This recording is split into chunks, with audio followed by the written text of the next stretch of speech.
Hello from the Busy Needle. Today we're going to have a talk, you guessed it, about thimbles. The thimble, the lowly thimble, the symbol of seamstresses everywhere for centuries. I read today that there were thimbles found in the ruins at Pompeii, so they've been around quite some time. A few other things I learned about thimbles. They were also used in bars, pubs. That's where the expression "just a thimbleful" came from. It was a measurement. The first Englishman to make a thimble, it was actually made to go on the thumb, and it was called a thumb bell, to rhyme with dumbbell, and over time it got shortened to thimble. Also, I found this interesting. There was an activity called thimble knocking, which could have been some Victorian teachers using a thimble to whack their students on the head, or women of the night would use a thimble on a finger to tap, tap, tap on a window to signal their arrival. So lots of interesting things out there about the thimble. When I've taught quilting classes before, a lot of people say, oh, they're kind of scared of a thimble and not sure about a thimble. You really need a thimble to push that needle through the fabric. I have a needle here in my pincushion. You really need that to push it through, because if you don't, you will poke a hole in your finger if you're not super careful. And there's as many different thimbles as there are people to use them, and I will tell you this, there is no such thing as a perfect thimble. Here is one that I bought that I've never really been able to use. This is a leather thimble. Some people swear by them.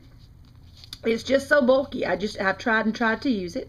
I've been told if you poke too much in one place, it'll poke through. I've also seen leather thimbles that have a metal disc right here on the pad of the finger. Now, if you're a quilter that uses the pad of your finger to drive the needle, because you have to rock up and down with this needle. If you're a quilter that does that, that would be good if you could find one with a metal disc in here. But that was not for me, so I keep that one on reserve. Here's another one that's very similar. This is hard to do with one hand on camera. Similar to the famous Roxanne thimble. They're expensive. They are beautiful. A lot of people swear by them. This is just a cheap knockoff. But the neat thing here is your finger can actually, the fingernail can stick out the back. And you can use this part to push. Again, this didn't work for me. I'm not really a finger pad type. This didn't work for me.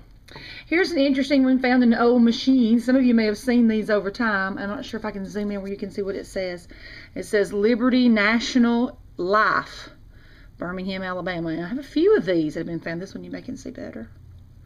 Liberty National Life. Plastic thimbles are fine. The shape of this is the problem. When you grab that needle, when you're quilting, if this is rounded at the top, it might slip. And if it slips and you're bearing down on it, where is that needle going to go? Right up to your hand or in between your fingers. So there's a reason I would cull that one. I would not use that one. Here's one that's easily found at Walmart. It's got a tip in the end. I should say a bowl. And it can catch the needle and it's not likely to slip. So this will be a choice for me. One problem I have with thimbles, they will not stay on my finger. I've tried everything. Here's some that I actually bent with a hammer. Get a load of that one to try to get it to stay on my finger. Still no luck, and they sweat. Your finger sweats in there, which is indelicate to say. So often I wear something called a finger cot underneath my thimble to keep it on, and I'll show you that another day. This is my favorite thimble. It's silicone, and it has a metal tip. Notice it's bored out in the end, so it can catch the needle. It stays on my finger. It never flies off. Fits perfectly because it grips my finger. And I can use that to drive that needle as I do the rocker stitch. My second favorite thimble is this one. It has a brass cap. This one's made for business. When I do heavy duty quilting, if I have material that has a high thread count or it's very tough, I'm going through a lot of seams, or if I'm quilting one of my grandmother's old quilt tops that has some material that's not 100% cotton, I have to use this one. And I use the end of my finger.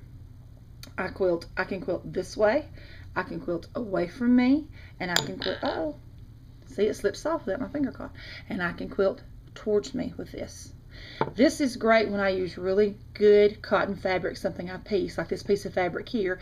This is some Moda 100% cotton quilting fabric. If I have really good pieced quilt top with really great material, I can use this one.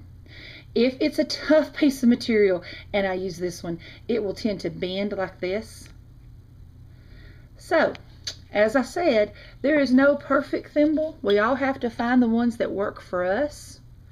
But don't let them intimidate you. You really need them. Hand quilters need their thimbles. You might say the thimble is the hand quilter's best friend. Hope you all have a nice evening, and God bless.